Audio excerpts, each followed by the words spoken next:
Karibuni sana. I hope you can hear me. Hope you can hear me. If you can hear me loud and clear, just tell me I can hear you loud and clear. Today we are gonna have a very fiery show. Nakwambia watu ambao wanataka kufanya business legit. Yeah? Business legit. I see my guest already. She's here. Please, if you can hear my voice, let me know. Let me know if you can hear my voice. Thank you. Today we are gonna be talking about business. Yeah. Business. Yes, absolutely. If you can hear me, just let me know you can hear me. Yeah, I see my guest is fixing her camera. So if you're good, are you good? Let me invite my guest. I see she's set. Yes. Karibu sana. Karibu sana. Asante sana. Can you hear me? Hello? Can you hear me?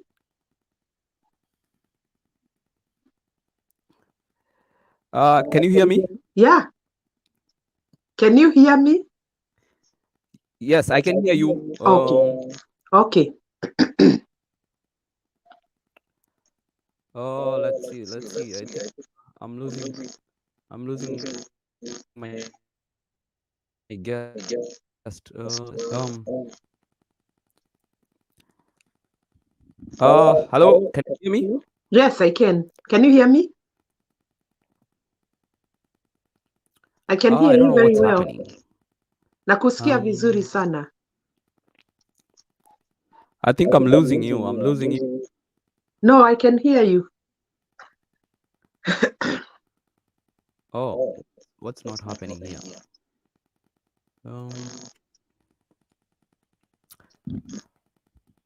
Hello, can you hear me? Yes.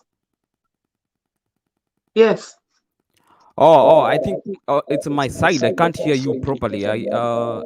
You're getting stuck. I don't know. Allah. Oh, you can. Somebody saying they can hear both of us. It's only I think I'm not able to get you loud and clear. Yes, inakuja katika. Mimi nakupata vizuri sana.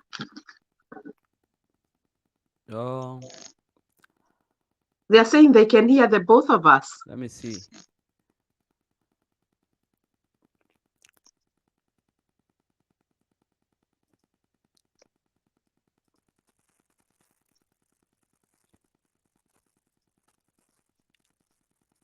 Yes, welcome so much. Abu, kuna echo. Somebody saying kuna echo. Echo nayo. Hey, what's not happening here?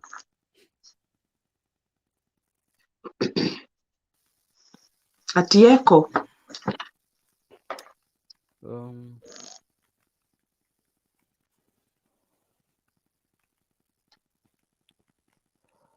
Wairimu, could you try to get off, then come back again? Then we see if the problem will be solved. I don't know how to get out. How do I get out? Try leaving Wairimu, and then we'll see if that problem will end. Oh, okay, I got it.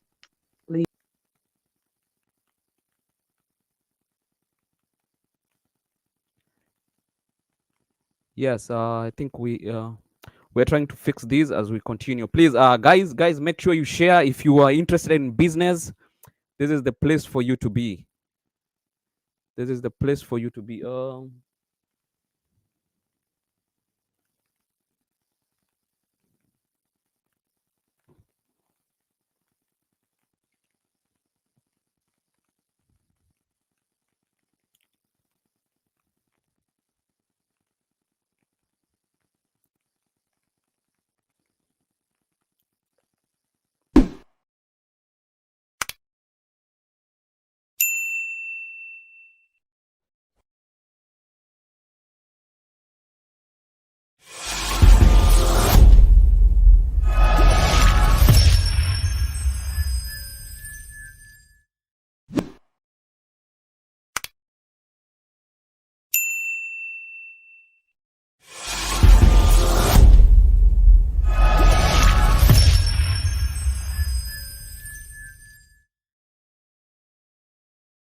Guys, can you hear me? If you can hear me loud and clear, let me know. Let me know before I bring in my guest, because today we are gonna be having a very, very educative show about business. Tunataka kupata business legit. Tunataka kupata business legit. So if you can be able to share this broadcast before our guest come here, and if you can hear me also well, let me know. Let me know if you can hear me well. Yeah, we are going to be talking about home care business. You know, in America, that's one of the biggest opportunity, especially for Kenyans who come here in the US. That's one of the biggest opportunities that you land here and you are baptized by fire, by force. Yeah. So, and it's a big opportunity for us to understand how this business works, because I believe everybody wants financial freedom. Everybody wants to be having that family time. So let's hear. If you know somebody who is interested in learning this business, please tag them. And also, if guys, you can be able to go to our YouTube channel, which is called Mkenyamarekanitv. Watch us from there. That will be perfect. So that anytime you comment, you ask a question, it will be able to appear on the screen. Okay. So please go to our YouTube channel. And it's called Mkenyamarekanitv. I see my guest is here. Let's see now. Hello. Hi. Can you hear me now? Yes, loud and clear. Wonderful. That's the same problem we had on mine last time. Wow. So I think you needed to check out and then come back again. Yeah. Hey. Yeah. Kuna kashetani akakuwa kanataka tufanye show. Kuna kasaitan. Saitan tunamkemea kabisa. Amen. Karibu sana. Asante. Yes. Karibu sana. Maybe let's start by introduction first. I know people know you around here in Seattle, Washington, and all over the world, you know, but it's good just to... Yeah? Unachoma. Anyway, my name is Wairimu Kimani. My official name is Vicky Kimani. And I try to use Wairimu name uko job ikalemea watu. So at work I'm known as Vicky Kimani, na uko mitaani naitwa Wairimu Kimani. I am married. I am a mother of 2 boys. I wear several hats. I run a prayer ministry inaitwa the Prayer Closet, and I also have a page yangu pale. It's called Wairimu Kimani. Basically, it's just an inspirational, motivational type of thing that is happening there. We are now almost 45,000 followers there. We are very, very active. Wow. Amazing, on the page. I also have a YouTube channel that I'm also very active there. So I wear many hats. People ask me, where do you get all the time? I am self-employed. Simple. How do you balance all these stuff, by the way? How do you balance all? You know, America watu wanasemanga ni kuhustle, kufanya kazi. How do you balance all this? Gary, I cannot hear you. You came in with a lot of echo. Oh. Yeah, I couldn't hear you at all.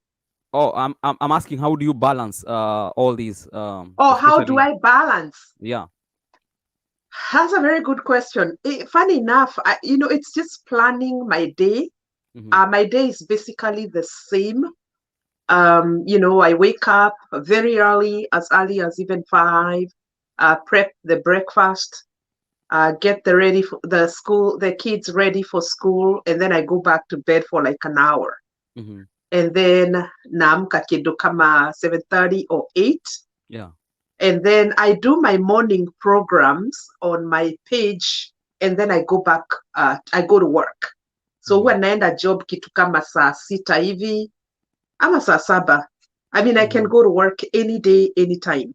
So, and then of course I get off work, napitia pale shule, I pick up my boys at 3:15, come home, and now be a mother to the boys, because you also have to create time for your family. As much as all these things that are happening, I mean, you're on social media, you're trying to do a whole lot of things, and all that is just a hobby. I am not a counselor, I'm not a therapist, I'm not a pastor.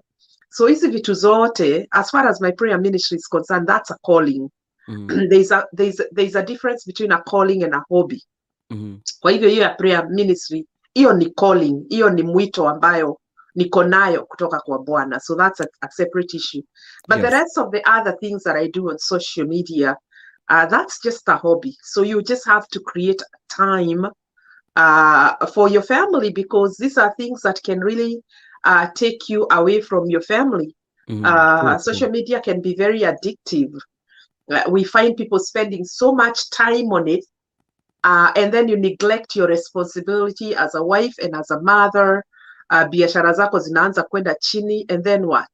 So you really have to kind of have the balance there. Make sure that scale haiendi pande moja. The scale is the same, it's balanced. And then the only thing I don't have time for, which I'm trying to create time for, is exercise. Hiyo sasa ndio najaribu sana kuona vile nitaweza kuincorporate, because I have all the equipment in my garage. I mean, I should be looking like 𝐉𝐨𝐢𝐬𝐧 right now. But your garage, the last time I opened the door was, I don't know when. So, but I'm working on that. I'm really working on that, because, you know, physical health is as important, because if you're not physically healthy and mentally healthy, then you cannot be able to function the way I function. Mi huambia watu, if I give you my life for 2 days, utanirudishia. Utanirudishia, my friend. Yeah, they say that health is the biggest wealth. Health is wealth. Yeah. And I don't think I'm healthy. Honestly, unajua sasa wanasemanga that, hata Yesu alisema, mwenye ni mgonjwa aende kwa daktari. And I tell people that you cannot change what you don't acknowledge. Yes. You're your own role model. Siwezi sema ati, of course I have some other role models there, but I am my number one role model. I am my own hero, my friend. So I have to fix me. I am a project for me. I have to constantly work on myself, so that you know, my self-esteem is not gonna go down.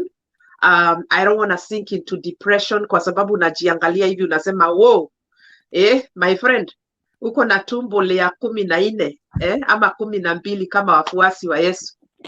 You don't want to get into that self reject ama pity party sorry state. Unajihurumia all the time. And you don't want to compare yourself with other people, because I believe in my own capacity. I stand out. I own the space that I step on, and nobody can change that. Nobody can me, I am blessed.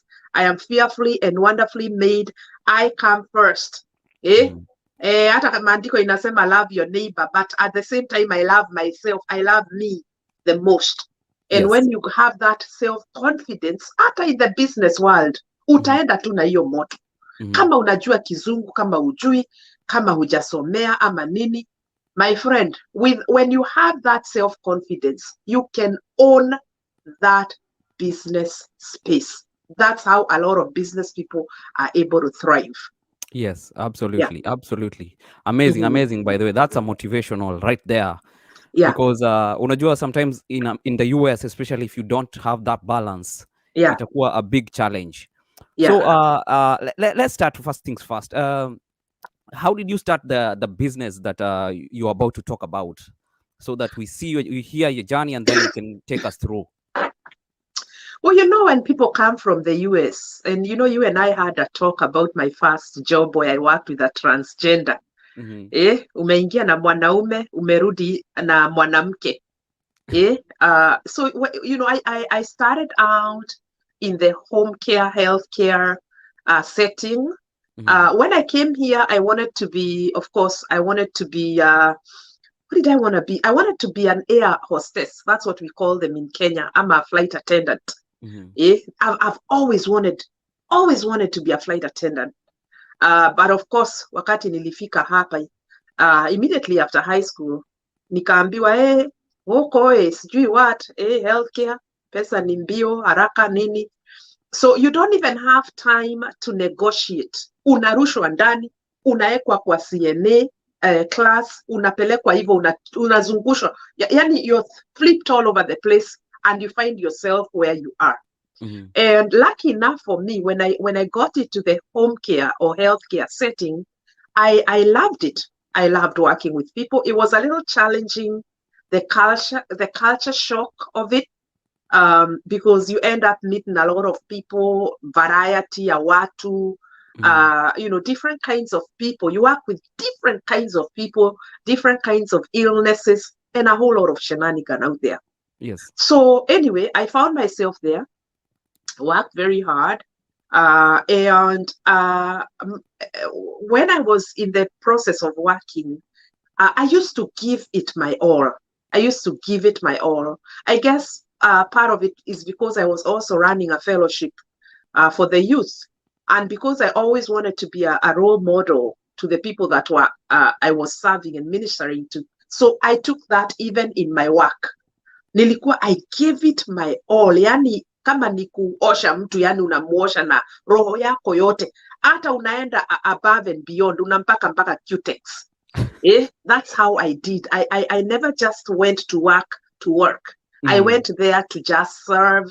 I took it like a ministry, and I gave it everything that I did. I put my heart and soul there. And I'd get some of my clients telling me, you can make a very good manager.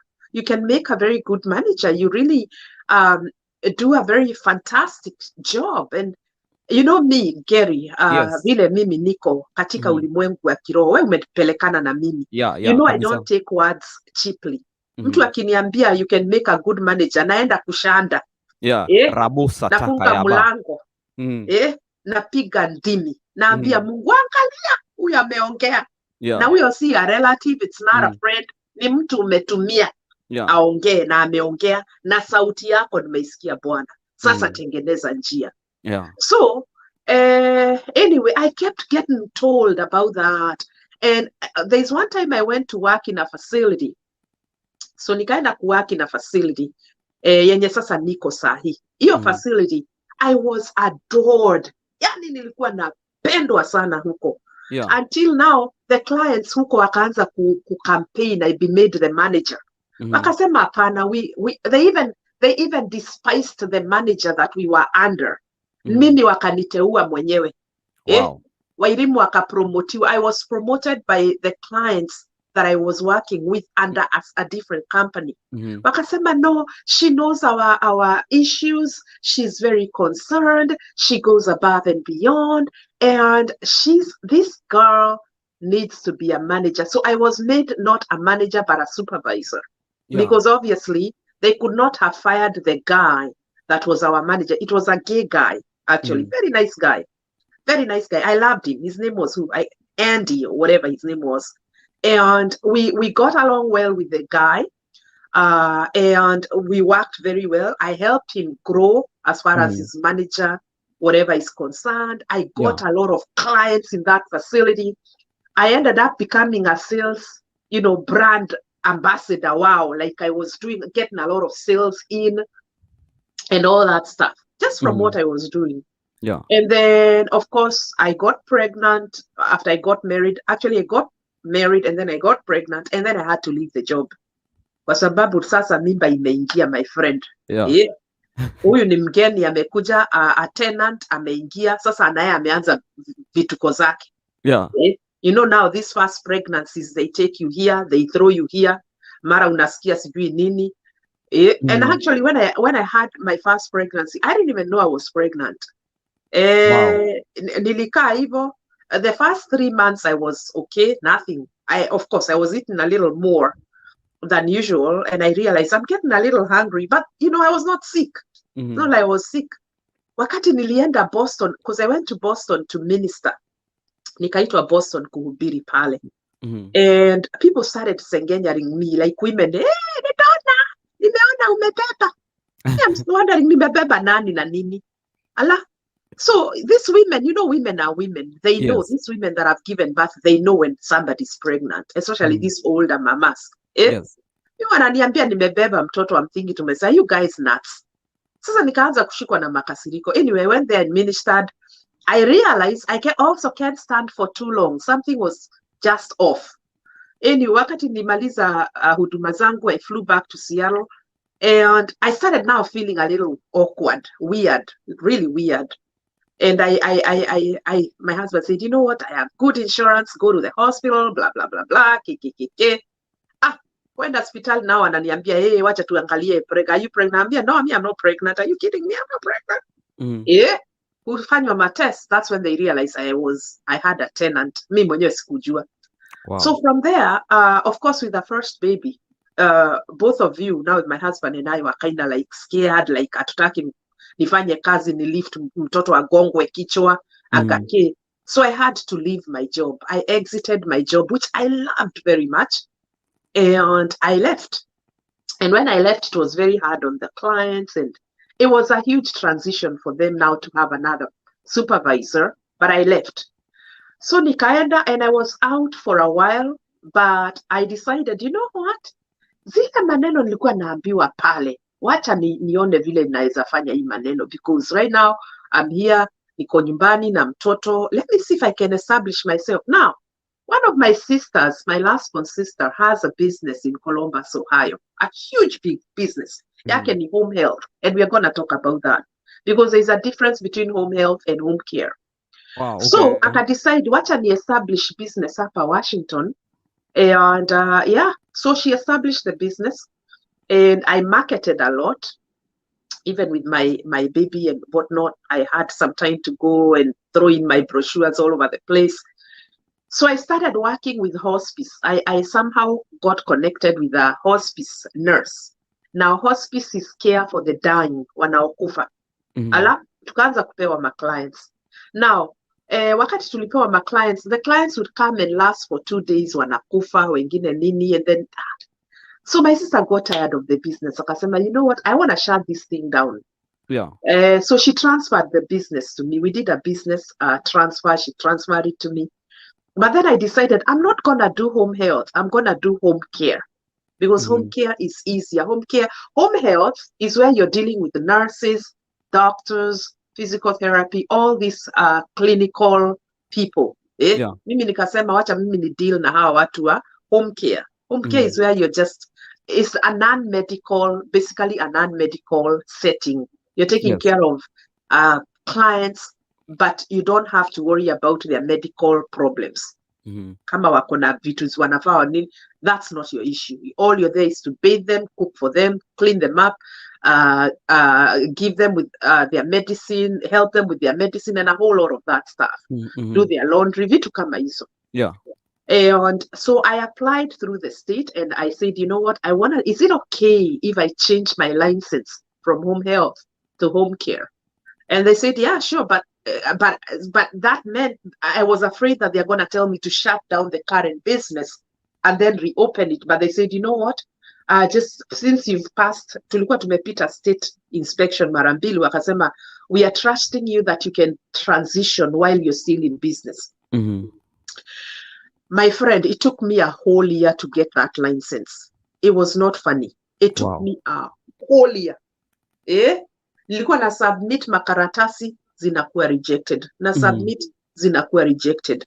Na submit, zinakataliwa. So eventually they were accepted and they licensed me. So wakati walini license, nikakaa hivyo sasa, now the business is under me, Wairimu Kimani, this is it, let's move, let's go. Yeah. Nikakaa hapo nika struggle na nini, nimepata mtoto wa pili, and now I'm kind of struggling. I'm getting clients here and there. Mara naenda like 2 months bila client, like 3 months. But you know what, and at one time I wanted to give up. I really wanted to give up, throw in the towel. Say, you know what, this thing is not working. My husband was spending so much money trying to maintain my insurance, my bills, the business, and and I started in my mother's house. Thank God, my mother didn't have to charge me rent. Wow. And sasa mimi naona hii kitu haiendi mahali. Lakini my mother was always telling me, Asha, wacha tusukume tu. Tumejaribu kuadvertise. Unapeleka mahali brochure zako zinatupwa. And a whole lot of things. I really went through a hard time. So one time tumekaa hapo. I remember it was on a Saturday afternoon, kitu kama 2ish. No, this before that nilirudi kwa ile facility. Unakumbuka ile facility nilikuwa nafanya as a CNA, nikarudi huko kuadvertise. So wakati nilirudi huko kuadvertise, I found a very good Kenyan. And before that, there's a lady who used to tell me, Wairimu Kimani, si uenda ile facility. She didn't know that I worked there. Akaniambia si uenda ile facility iko na hapa nini, uone kama utapata client. In fact, there's a Kenyan there. Na akaniambia huyo Kenyan anakuanga na watu maringo, lakini you know, when you want something you go for it, my friend. Yes, Hata na maringo mingi. You just ignore the maringo yake, just go talk to her. Me, I used to ignore. Kwa sababu nasikia mtu ana maringo, nani ana maringo kuniliko mimi? Like, I don't want to go to somebody who has an ego, and I consider myself to have a little bit of an ego. Nitashikwa na makasiriko. So I always ignored that. So one time, nikadecide tuacha tu niende. Let me go there. Sema kwani iko nini? Wacha niende huko. Nione Mkenya ni nani anakulana. So I went. So when I went there, first of all, I found her in a meeting. Nikaambiwa nikae hapo ningoje.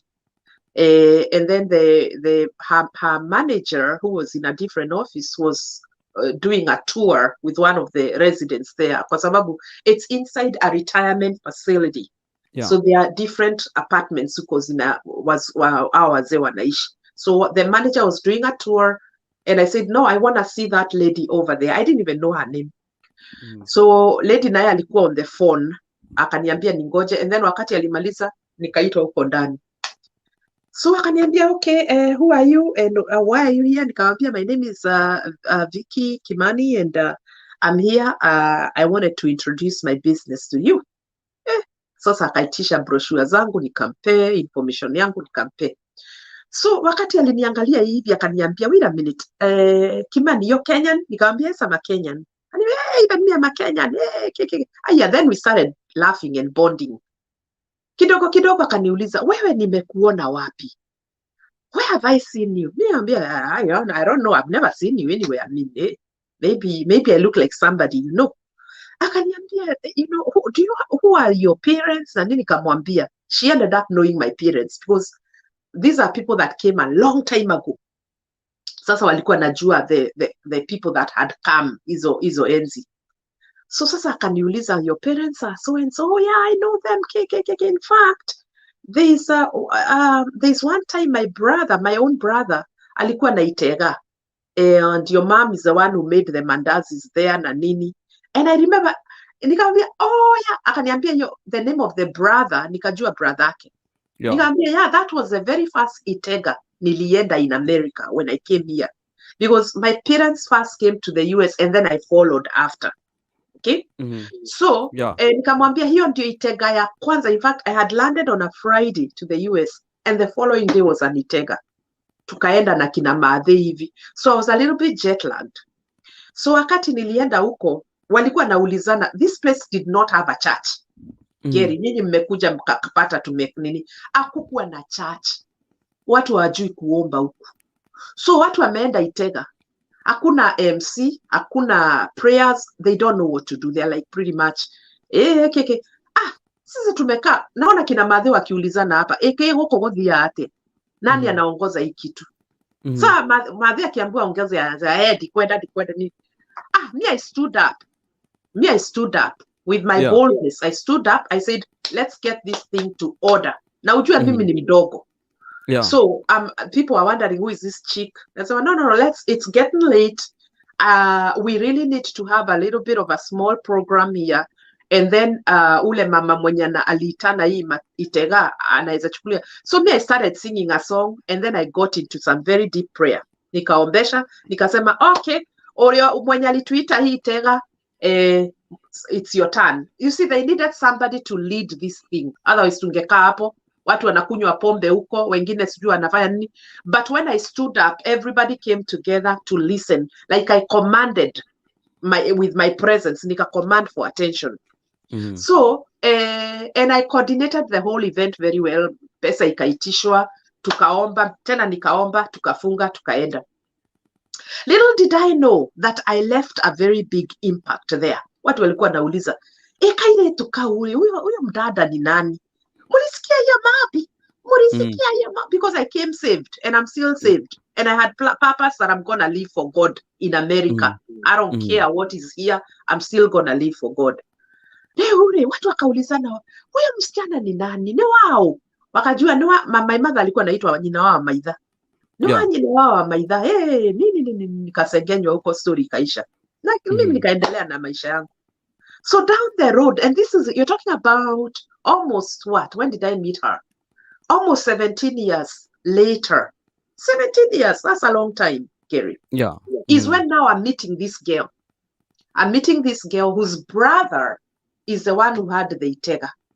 Hapo ndipo aliniuliza, wewe, nikamwambia mimi ndio niliombesha huko. Kama unaongea habari ya fulani wa fulani, mimi ndio nilikuwa na kierere nikakuja kuombe. Akaniambia, ulitufanya tuachane na ile pombe tulikuwa tunakunywa, my friend. Hatujaisikia maombi kama hiyo. Sisi hatujawahi sikia maombi. In fact, you disrupted the whole program. Walikuwa wakunywe pombe, walale wakikunywa pombe usiku, lakini I guess nobody drank. Kwa sababu wanasema ile maombi iliombwa huko. I don't know what it did to them, to their spirits. So kila mtu alienda nyumbani. Ni wewe, so good. So to her, it was such a miracle. Somebody's calling me here. Anyway, I hope, can you hear me? Gary, can you hear me? Gary? Yeah, hello? Gary, can you hear me? Yeah, I can hear you. I can hear you. Is that a phone call or what? Guys, can you hear me? Yeah, I can hear you. I can hear you. You can hear me? Yeah, loud and clear. Nataka tu uendelee na story. Oh, you can't hear me? Now I can hear you. Say hello. Hello? Okay, now I can. Can you hear me? Yeah, and you can hear me. So somebody called me, and usually when I get a call, nini sauti inapotea. So now, huyu mwanamke akaniambia, now it is such an honor to see you because you really left a very big impact. And this was like 17 years ago. Na kwa sababu umekuja mimi nitakusaidia. Ala? Yeah. That day, I left with 2 clients. 2 clients. Kanipatia 2 clients. Sasa now I used to work for these clients because when you have 2 clients, you're like, okay, I'm just going to take care of them because who are you going to hire? And you can. So I used to drive from Renton, from Kent. I used to live in Kent ya huko chini. I used to live in Kent. So I used to drive from Kent in the morning, naenda asubuhi, naosha some guy there, nampatia dawa, narudi nyumbani. And then I come back in the evening for him and another lady, 2 of them. I had 2 clients. So naenda nahudumia these 2, the lady and the guy, and then I go back home, and then I go back in the evening. I did that for almost 6 months. Wow. And then akaanza kunipatia clients. Remember, there was another company there. I found another company there. Lakini akasema, wewe ni Mkenya wetu, mimi lazima nitakusaidia. So rather than giving the other company clients, mimi akaanza kunipatia clients. Yeah. So nikaona clients wameanza kuingia wengi, let me start hiring. Nikaanza kuhire, I hired a friend of mine. Tukashikilia hiyo biashara for a whole year. Now me and a friend. And then now tukaona this thing is getting big. Tukapata a 24-hour client. Nikaona badala ya me commuting back and forth, this 24-hour client will take care of the other clients. Yeah. So that's how I started. And then down the road wakasema, you know what? Huyo msichana akaniambia, the best thing for you to do to get established and to kick out this other company is for you to establish yourself, establish an office in this facility. Are you able to do that? Okay, yes, I'm going to do that. So they I set up an office there. When I set up an office there, that's how I got in there. And then now this other lady, I was going to tell you that Saturday, there was one time it was a Saturday. This time we had like 4 clients only.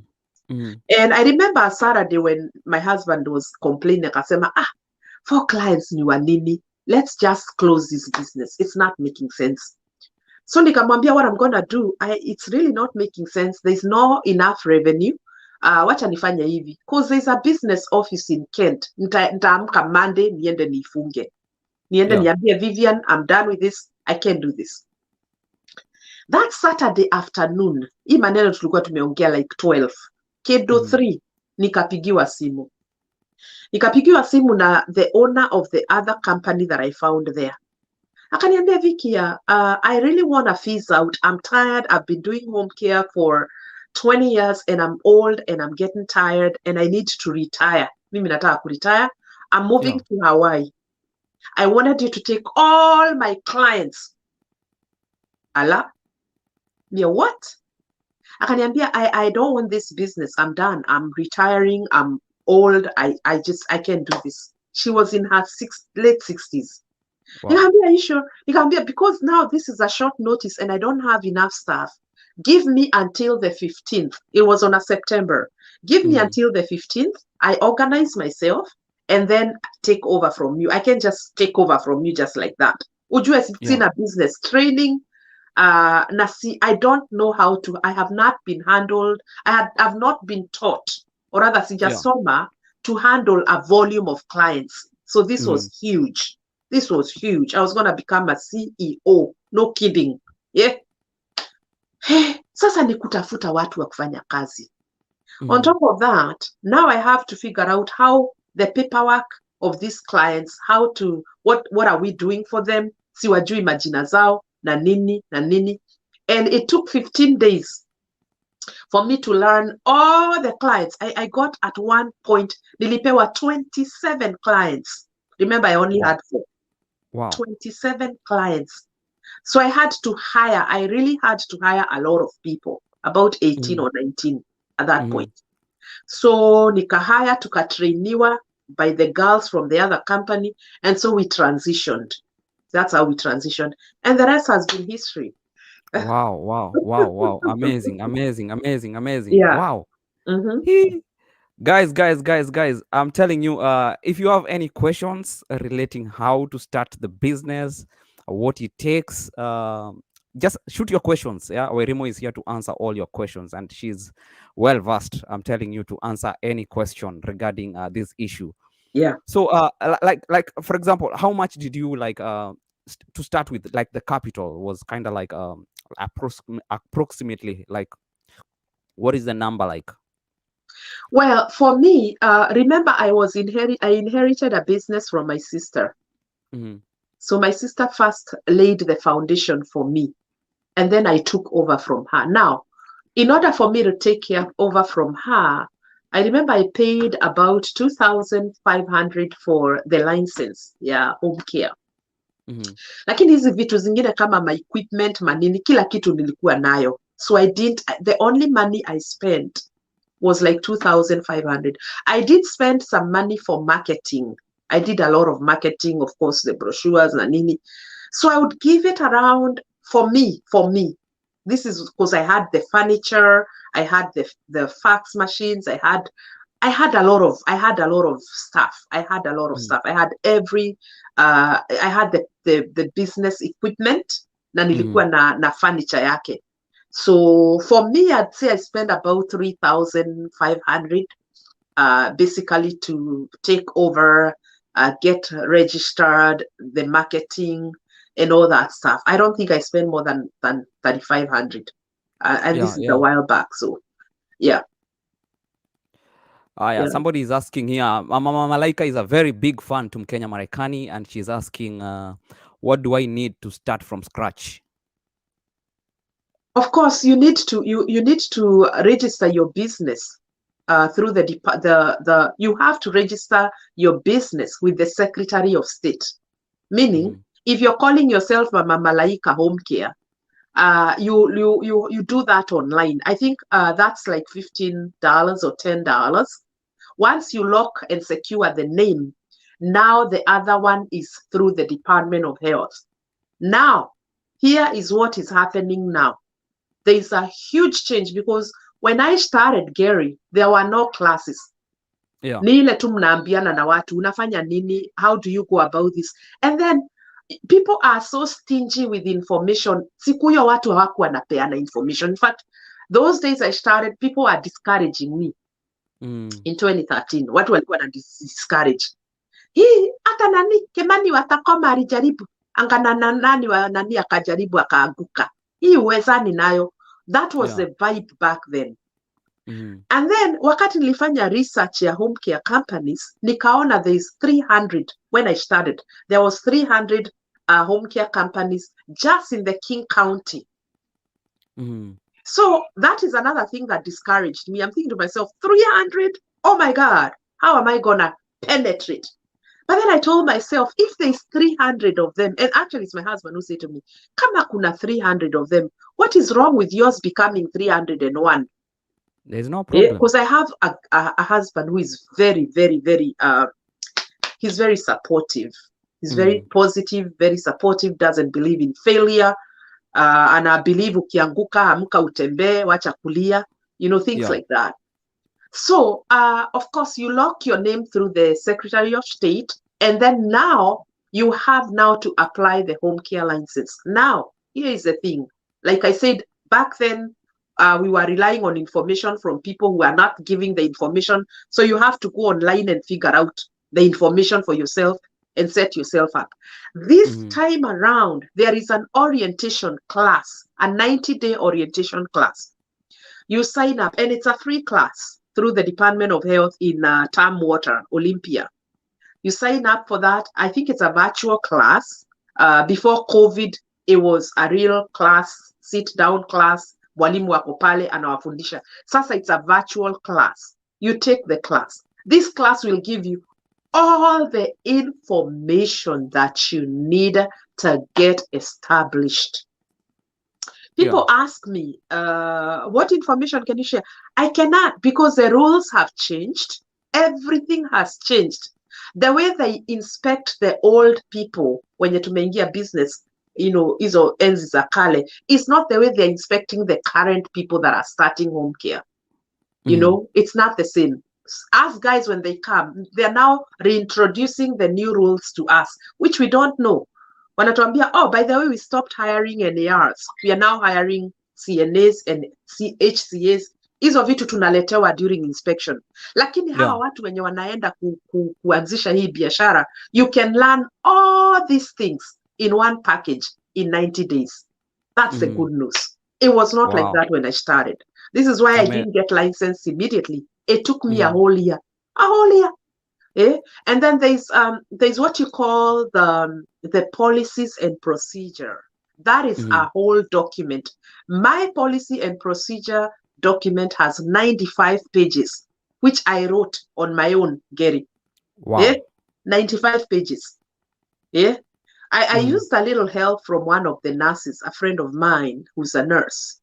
Na alinisaidia kidogo, but I think 3/4 of that book, every time we wrote with her, nikipeleka inarudishwa, nikirusha inarudishwa. Until now I said, you know what, I'm not gonna, because I was spending so much money with her. I was paying this woman 4,500 a month kunitengenezea hivi vitu, lakini haileti shangwe. So what happened is that I decided I'm gonna do this on my own. Take time. I already have my business. It's running. I don't know haraka ni ya nini. Take time, breathe in, work on this, go on computer, do your research, get the words that the state requires. And within a year, I pass. And also I had a lot of help from my sister, who's also in the business. Business, my sister is slightly different from mine because she hires nurses, all these clinical people. Inaitwa home health. Yangu inaitwa home care. There's a very big difference. Home health is clinical. Home care is non-medical, is non-clinical. That's the difference. Home care is easier to run and manage than a home health. Home health, they look for a lot of detail. Hata wakikuja inspection. Kitu kama admission, when you're admitting a client or a patient in home health, you have like a whole almost 30 pages. 30 pages kuingisha information ya huyo client. Lakini kama ni home care, you only have a page or two at the most. Mbio haraka haraka kama mmesonga mmeenda. So it's really that document, the policies and procedures, na hiyo information yote utapewa pale. What is a policy and procedure document? It is how you're gonna run your business. What are you gonna run your business?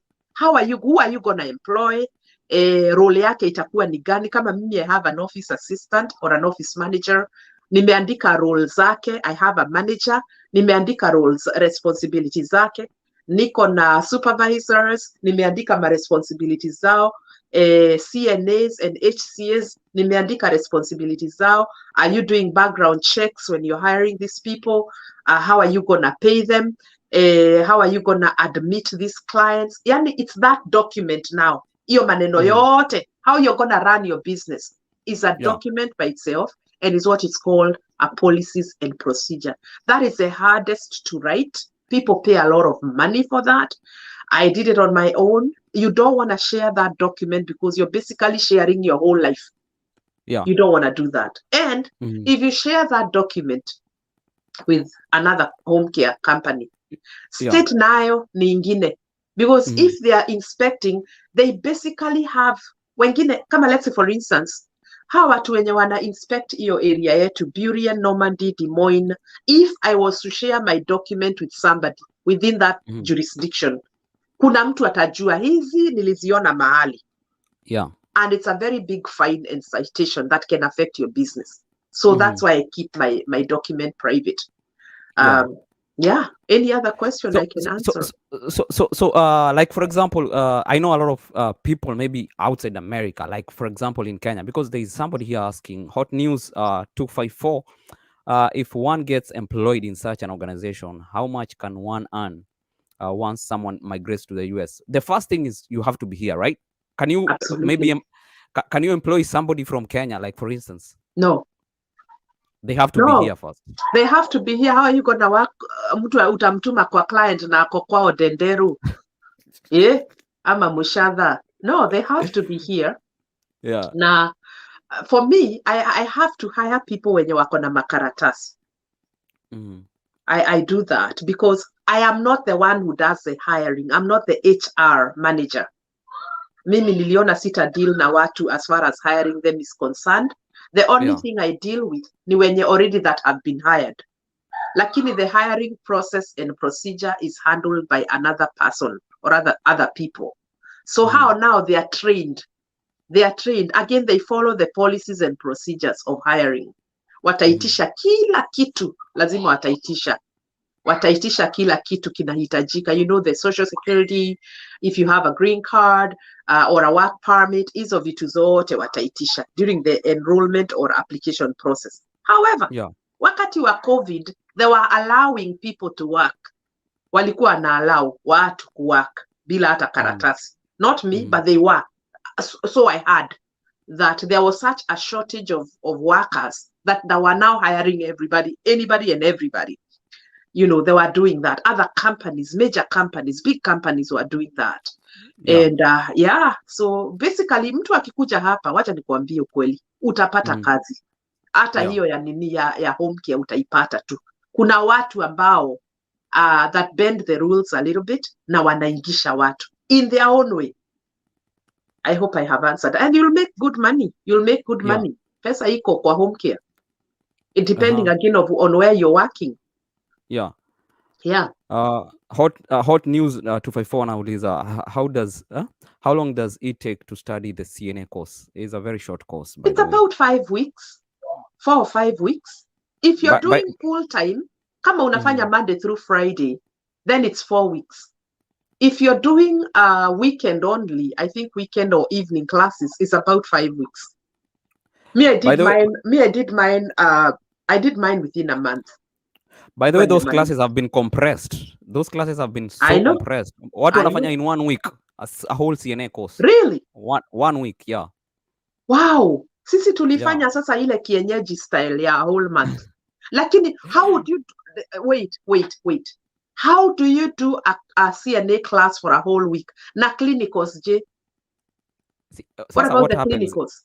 What happens is, for example, if you finish 1 week, sasa lazima ufanye kwa kazi, maybe you are employed in a facility or an adult home, you do for 1 week, 40 hours. So that will be your clinical.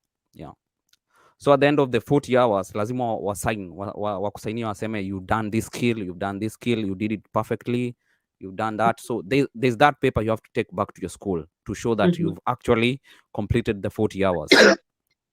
So that happens sometimes. I think there's a lot of changes because, you know, with COVID, hakuna workers wengi, so they're trying to have people come do the class and finish quick. And there's a lot of Kenyans, by the way, who have opened also those classes. So yeah, there's a way to go about it.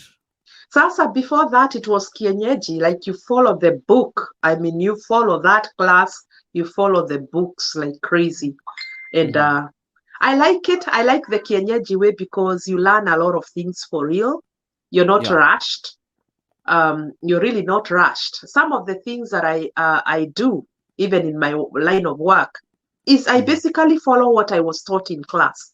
I can remember how the nails are cut, na nini, ako ka process, you know, the whole of that process. So I thank God that I took time in the class, and I took time also working in a facility where I was able to see all these people. It's funny because some of the people that I was in school with wali quit. I remember I had a class in the clinicals. Tulikuwa, how many were we? We were about 16 or 17, if I remember. But by the time we ended the clinicals, we were about 9. Yeah. Awazungu wote, they were like, and they all quit. Yeah, I want to remember big one up girl who was my friend. And she works for me. I pleaded with her. I said, no, just because clinicals were only 5 days. She was about to quit on the 3rd day, on the 2nd day. I said, please close your eyes and just get over this thing. You only have to, you cannot waste 700. How much did we pay? $650. You cannot waste that. So I encouraged her. But then what people forget is that when you're going for clinicals, you're exposed to all these things. But that doesn't mean that's where you'll work. Unaweza decide, mimi sitaenda kufanya kazi na watu wana vidonda. You have the ability and the choice. Unaweza pick. You can pick where you'll work. Me, I remember when I got into the caregiving world, nilikuwa nauliza, client, you're calling me for a client here in 𝐉𝐴𝐻 here. What's the nature of the client? Nikiambiwa, you have to kupanguza huku nini. Nasema, no, I throw up when I get there. Sasa naanza I filter. Siku hizo tulikuwa na uwezo wa kufilter. Even now you can filter. Bottom line, it's you who's gonna do the job. I get called. What is the kind of client you're giving me? Oh, ni client mwenye utatransfer using a Hoya. Mimi siwezi. Huyo siwezani na yeye. And you look for somebody else and offer them a little more money. Ukiona client anakataliwa sana, what you do, you raise your rate. Absolutely. Raise your rate. Yeah. And then utapata eventually. Let's see some of the comments. I want to big up Mr. Wakaba wa Grediko. I'm telling you, see, he has a badge, by the way. This is just by the way, you can become a member of Mkenya Marekani, like Wakaba wa Grediko ni one of the sponsors hapa kwa Mkenya Marekani. So you can become a member of Mkenya Marekani. Thank you so much, Mr. Wakaba. Thank you. Asante sana. If you want to buy farm pale Eldoret ama wapi Kenya, talk to this guy. Margaret Wamboi anasema, hi guys, first time here. Karibu sana. Make sure you click the bell on our YouTube channel.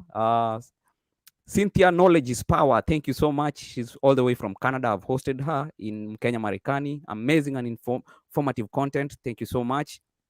Also, guys, go to YouTube also and subscribe to Wairimu Kimani. Wairimu Kimani has a lot, largely vast information content. Yani nakwambia yeye ni a big house of everything, I'm telling you. So please go subscribe to our channel. Hapa hivi lazima to support one another. And if you want your comment to appear, go to YouTube, watch from YouTube. If you want us to see your comment, please go to YouTube. All the other platform I just mirror so that guys can go to our YouTube channel. Okay. Margaret anasema thanks so much. Yes, all the viewers, thank you so much for watching and getting this information. If you have any question relating to home care business, please shoot your questions. Wakaba wa Grediko anasema what are your rates per hour? Now, that's a very good question, but it's impossible to answer because each client pays differently. Each client pays differently. It depends with what you're doing for that client. Watu wangu wa hospice pay even as much as $60 an hour. Watu hao wengine, there are some who are paying $48 an hour. The cheapest hata anaweza lipa as much as $40 an hour. It just depends with what you're doing with the client. Now, this is a very good question because this is where your marketing skills come in. Okay? There's a time I was called to go and enroll a client. Alikuwa wapi? Alikuwa hiyo area yetu ya Normandy Park. Na ukienda sasa pale kufanya admission to a new client. Now sasa hapa Ukikuyu inaingia geri because unaangalia unaona, wait a minute, hii nyumba iko na gates kama 3. Kuna farasi pale nje. Pale kuna yacht. My friend, you're gonna have to have a good figure. Because I remember, and this is like I think it was in 2017, and I felt so bad because huyo shosho alikufa because we made a lot of money with our client. Nilienda pale nikasema, okay, I'm gonna charge $90 an hour. Alikuwa anataka 4 hours a day. I said, I'm gonna charge $90 an hour. You know what the husband said? Gee, you guys are cheap. Yeah. What? Because at that time, my rate was like, what, $34 an hour? Na hapa umeenda umegonga $90 an hour. So you're thinking, okay, and then if you're negotiating, you negotiate from the top. Negotiate from the highest price you can go. And they don't care in home care, especially private home care. Whatever you charge your clients is none of the state business, as long as they can pay. Because people ask me, is there a threshold? Does the state allow you, or inasema, no, you cannot charge more than this? No, the state has got nothing to do with your rates. Just so you know, they have nothing to do with your rates. Kuna mali rates zako zinakujia. Even when they come to inspect me, they don't ask about my books. They don't ask about my accounting or how I do it. It's really none of their business. They're really concerned with how you're running your business and how you're taking care of your clients. So, wakati nilisema ati, okay, I'm gonna, na nasema mbio kama hata siangaliza, I'm gonna charge him, I'm gonna charge her $90 an hour. And they're looking at me, they're like, oh my God, that's really cheap. You know what? They ended up giving me $120 an hour. $120 an hour for 4 hours. Na ilikuwa ni 4 hours, Gary. Ilikuwa hata mimi nilikuwa najifanyia hiyo kazi. Sababu ilikuwa ni companionship. Aterere, huyu, this is a husband and wife. Na wanataka mtu akae na mama yake 4 hours, bibi yake 4 hours, so that the guy can go and play golf. Nothing else. Hata humguzi, hata mnakaa tu hapo, mna watch the Price is Right. Mna watch the Price is Right. You're not even gonna feed her or bathe her or do anything. Hata huongei na huyo shosho. Analala tu hapo 4 hours. 4 hours, alafu anarudi. Huyu mzee anarudi, anakurelieve, unaenda. Anakurelieve. That is all I needed to do. Unaingia asubuhi 8 to noon. Alafu yeye mzee anarudi, we unaenda. Now, and they were wealthy. These are wealthy people. You're talking about wealthy, stinking rich people. So there's no particular rate. Where's enda ati umename your prices. Saa zingine unaangalia hii place inakaa namna gani. You name your price with your eyes. Unaangalia unaona yenyewe hao watu ni wadosi. These people are rich, man. You're gonna have to milk these people. And then you quote your price. Of course, you don't want to again be too ridiculous. You don't want to be over ridiculous. Afadhali hata quote that $90 wakuongezee wenyewe. Wakuongezee wenyewe, but you know you've really made a profit there. So there's no answer to how much it is. There's really no answer to that. Everybody pays differently. It's based on the level of care. Kuna wengine nao wanasema level 1 we start at $48. Level 2 tunaingia 60. Level 3 tunaingia 90. So it's you. Ni wewe mwenye company utajichagulia vile utabill mtu. Kuna proficient writers anasema, how often are the inspections? After 2 years. Lakini ukiinspectiwa, let's say for instance, they inspect me for 5 years because they come after 2 years. This inspection yenye ingefanyika 2020, there's an inspection that would have ingefanyika 2020. Ningepita hiyo inspection, they would have now put me to 5 years of inspection. When you're doing very well with your inspections, this is what I heard, that now they will give you 5 years. After 5 years, ndio wanakuja. Unless there's anything that happens that will cause them to come between that 5 years, then it's usually between 2 years or 5 years. It just depends. And that's for home care and home health. Yeah. Absolutely. Please, guys, ask your questions, but go to a YouTube channel and ask your questions so that we can be able to read whatever you're writing. Yeah, absolutely. What are some of the challenges that you face with this business? That's a very good question. Challenges ziko. One, you have to be mentally, hapa ukue your brain is really, really able to accommodate a lot of things.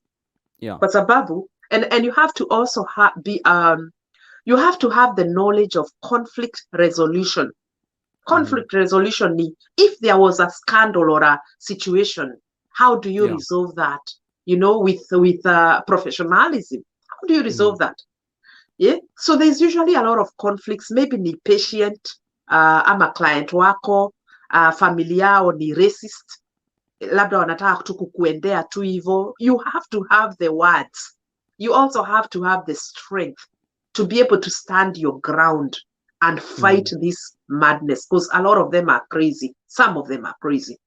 Number two, when you're dealing with staff, kuna staff, unajua you're dealing with people that are not your brothers, they're not your sisters, they're not your relatives, they ain't your friends.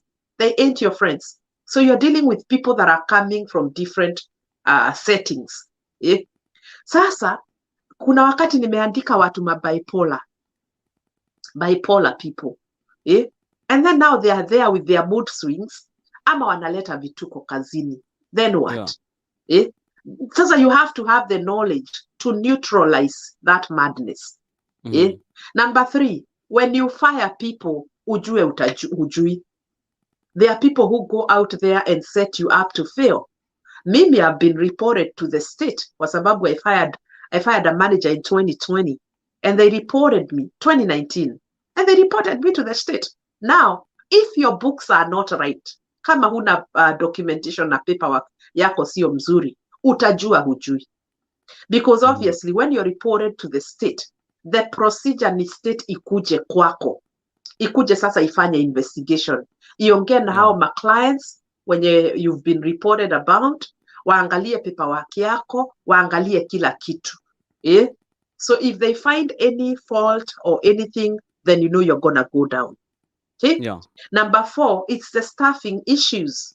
Sometimes you just don't have staff. Sazina mi uendanga job, I pull even 12-hour shifts. Kwa sababu hakuna watu wa kazi. Like right now there was COVID. The healthcare department was affected so much because people didn't want to work. Me, I had my own staff. Lakini mmoja wa one of my patients akipatikana na COVID, unaona like 6 of them are quitting at the same time. Then what are you gonna do? So you're there overworking the other people that are left. Una increase their rates so that they don't leave. Na wewe mwenyewe unajifanyia kazi. Thank God my kids are now bigger, because if you have small kids, then you're gonna have a problem. You will suffer. And then now the other challenge is dealing with your own people. When you're dealing with Kenyans, you're gonna have a big problem. You know what? Na sisemi wote ni wabaya, lakini watu wetu ni wabaya. I have like some of them that are doing 24-hour care. Hawa ni wale wanaitwa live-in. I remember when I had my second baby, mtoto ni mdogo, hata hajamaliza like miezi 2. And then napigiwa simu that a lady who was supposed to be relieved on Friday, her reliever amekataa kukuja. Now, I don't have a babysitter. Na reliever amekataa kukuja, na huyu anataka kwenda nyumbani. Amekaa for like 4 days. She needs a break. Hataki kufanya weekend because she has planned, akona maplan zake, na mtu amekataa kushow up. So now I called the person who was supposed to relieve this woman. Namuuliza, Neke, kwani uko wapi? So we'll talk our language. Uko wapi? Hey. Kuna harusi. Kuna harusi iko kule Takoma. Na ninataka kwenda harusi. Nitaenda harusi. Nikamwambia, hukuniambia. You should have told me like 2 weeks in advance. Mbona hukuniambia? Hata siku niende. Ni mama mwingine aliniambia atanipatia ride. Nikasema nitaenda. Na kazi yako je? Sitakuja kazini. Nitarudi. Then unamwambia then kama hukuja wewe usikuje, hata don't even come. So now you have to go to work. I remember I went with my baby. Nikaenda job. And then I did a very quick search on Craigslist. I found a Filipino lady. Huyo ndiye nilikuja akalala huko na client. And I decided, you know what, I'm not going to worry about her. Nitaenda kumwangalia kesho. But she turned out to be very, very, very, very good. Very good. And it's not the first time Wakenya wameni set up. Sasa huyu mwanamke naye anarudi tu na bag yake. You know, they travel with very big, wanabeba suitcase wakienda live-in. Ndio anarudi hiyo Friday ndio anakuja job hivi. Ambia no, go back home. No, what were you expecting me to do? Umeniambia unaenda harusi, wewe kaa kwa harusi. Kaa kwa harusi because you don't take your job seriously. Ukuomba ruhusa. You are a no call no show. Na ni mimi nilimpigia anyway. She hadn't called me. So she just wasn't gonna show up. So wewe kaa kwa harusi, job yako imechukuliwa. Now that's a problem because now wataenda kukujaza huko Takoma ama wakujaze huko in the street. Usianime hurumuna. Anatuhubiria hapa na ni Satan. Alinitoa kasini. Huyo ni mbaya. Na ukumbuke ni she messed up her own job. So it is, our people are very, very, very, very difficult. Now wengine ni wakora, bonoko. They don't want to follow the rules. They just want to do things their way. Wengine now, these older mamas, they want to treat you like their child. They want to really treat you like their child. Oh, wait a minute. Hi, this is... they really want to treat you like their child. There's somebody here. To some a few comments here. Mr. Hegi Designs, anakuambia huyu jamaa anatetea kazi yake. Gary, let me step out and then come back again. Just 1 minute. Okay, absolutely. I'll be back. I have a business thing here going on. Okay. Be right back. Okay, sawa. Yeah, guys, thank you so much for always supporting Mkenya Marekani. All these questions we'll tackle after Wairimu amekuja. But for now, everybody, if you want your comment to appear, please go to our YouTube channel. It's called Mkenya Marekani. Subscribe, and so that we can be able to put your comment up. So this is how you subscribe, by the way. Let me show you how to subscribe.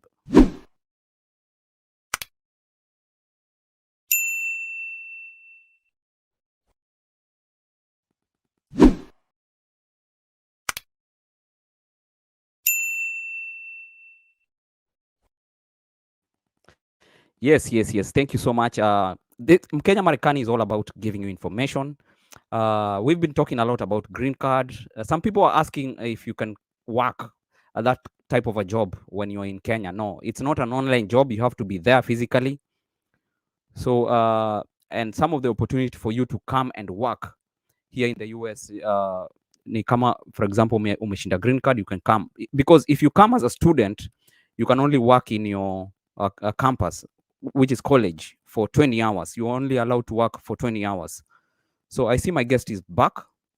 So guys, if you want your comment to appear, please go to our YouTube channel, like, subscribe, and click that bell so that anytime we bring information, you'll be able to get that notification. And tutasonga pamoja ama vipi. Yeah. Bring all your questions. Wairimu is back.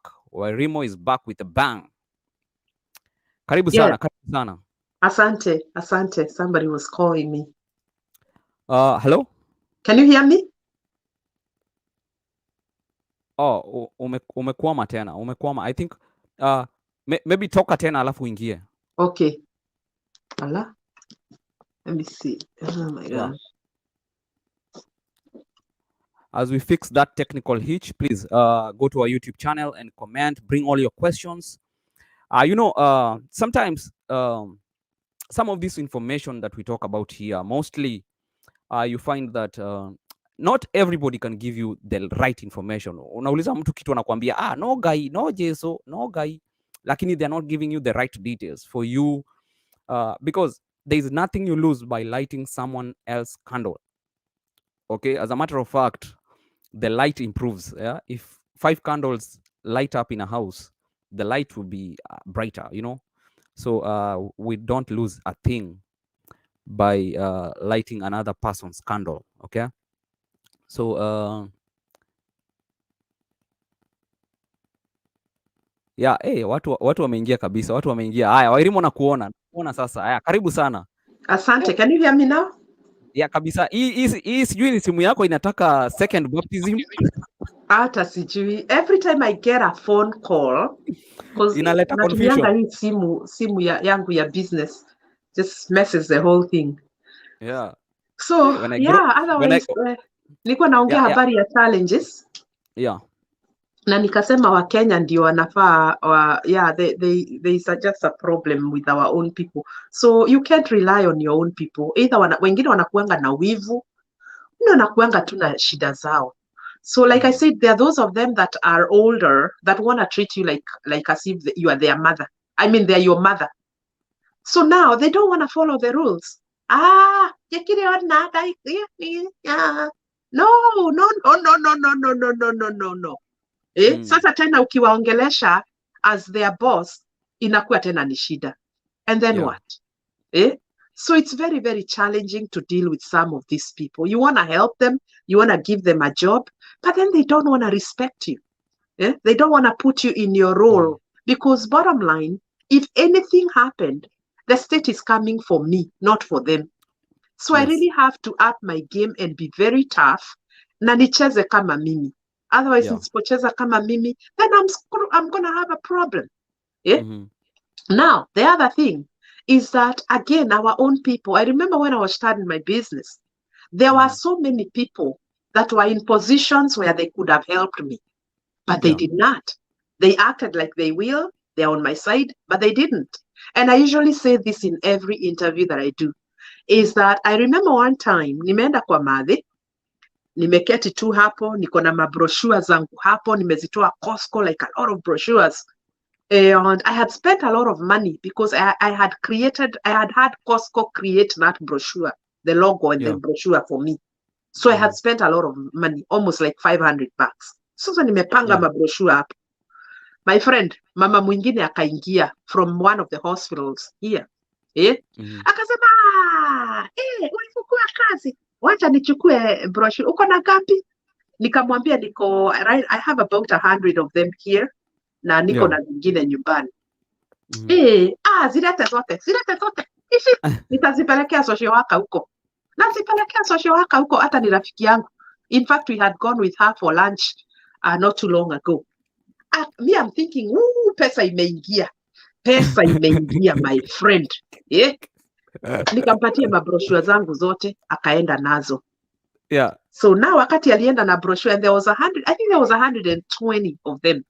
Akaenda nazo ati ameenda kupatia social worker huko. My friend, kukaka by God's, I don't know, divine power. I don't know what it was, but this was God. A lady called me from that hospital. Akaniambia, is this Vicky Kimani from Red and Divine? Gambia, yes, it is. She says, you know what? I have a pet shop. I have a pet business. And from one business to another, I think this is very unfair. Somebody came and threw your brochures in the trash. Wow. And because I have a business, I know how much money it is, to do all this marketing and all this stuff. I decided, let me call you for you to come and pick them up so that you can dispense them elsewhere. Because the person that you gave, I don't know who it was, but I just, she threw them there, and something told me to go and check. Because they were in a yellow envelope. Kitu ikamwambia aende angalie hiyo trash, which has never happened. It's never happened in my entire life in this hospital. But she went and picked up that envelope from the trash, akaona the brochure, she called the number that was there. So when I heard that, moyo wangu ulivunjika sana. Yeah. And of course, I went and picked up my brochures and I left. And I really, really thanked her for that. A Kenyan mwenye amekwambia anaenda kukusaidia, lakini amechukua vitu zako, ameenda ametupa kwa trash. Kwa bahati mzuri, mzungu akanitia brochure zangu. So then you know what, I made a prayer. I said, God, mimi sitaki kusaidiwa na mtu wa nyumbani. I really don't want that. I really don't want that. I'm done with Kenyans. Hata mwenye alinisaidia, she's married to an American. So thank God, she's a Kenyan, but not really a full Kenyan. Sio ule Mkenya.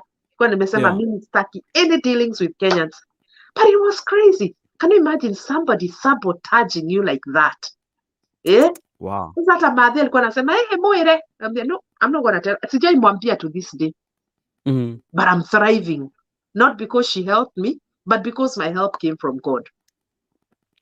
Wow. So those, and then another challenge, sababu ni mingi na sitaongea sana about them. There are so many challenges with this business. Is the weather. The weather. Kukisnow, my friend, people are not going to go to work. People ain't going to go to work. Yeah? So I spend a lot of money with Ubers. Ama mimi mwenyewe naenda. Mimi mwenyewe I'm snowed in. Yeah? Sasa my clients wanapiga simu. Because the clients don't understand. Wengine wana dementia. They need to be helped. Na hakuna mtu. So we've even had people just been locked in the facility. Wanalala huko. Thank God. This is why I love facilities the most. Do I have other clients out there? I have a lot of them. Lakini facility mimi naipenda. Kwa sababu ukifungiwa huko, shauri yako utakaa huko. Utakaa huko, mwenye alikuwa huko atahave kukaa like the entire time. Lakini hawa wengine wa manyumbani, now you end up not having services because there is a shut in. Hakuna mtu anaweza enda kukusaidia. Watu wamekwama kwa barabara, wengine wamepata accident, wengine they are snowed in for a week. What are you going to do? So the weather is usually scary. I'm not looking forward to winter because I'm hearing it's going to be a blizzard. It's going to be crazy. I'm not looking forward. Businesses lose a lot of revenue kwa sababu ya weather. True. Yeah, let me stop as far as the challenges are concerned. Sawa. Let's talk about mentorship. There's somebody, Wakabo Agrediko, my sponsor hapa kwa Mkenya Marekani, anasema, would you mentor somebody who is in the process of starting that business kama mimi? I have already registered with the Secretary of State. Yeah, I don't know. I do mentorship. No, I don't do mentorship. I give people information. I give people as much information like I'm doing right now. I'll give as much information. I'm open for calls. I'm open for people calling me and asking me questions, as many questions as they can. I don't know what mentorship he means by mentorship. Maybe he needs to explain, ama anataka niende huko kwake niangalie na nini, because hiyo time mimi mwenyewe sina. Gary, you know how much everything I do.